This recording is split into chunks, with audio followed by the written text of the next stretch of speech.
夏天来了，孩子应该怎么正确的吹空调呢？尤其是反复咳嗽的孩子，一吹空调又开始引起咳嗽。小孩子在吹空调的时候，一定要注意以下这3点，以避免小朋友反复感冒、反复咳嗽。第一点，孩子在吹空调的时候，一定要顾好脖子和肚子，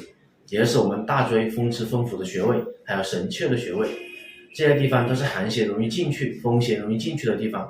这个地方顾不住的话，邪气一般很难入体，这样子它就不会引起反复咳嗽跟受寒。第二点，孩子如果刚从外面流了汗回来，千万不能马上吹空调，因为这个时候毛孔处于张开的状态，这个时候邪气最容易进来。如果出了汗马上吹空调的话，孩子肯定会受凉，咳嗽肯定会反复。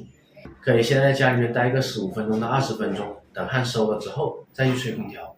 第三点，孩子在吹空调的时候，千万不能吃冰西瓜，不能吃冰水果，否则内外夹寒的话，这个寒气孩子就抵挡不住，就会容易引起咳嗽。可以适量的喝些温水，来恢复小朋友的脾胃之气。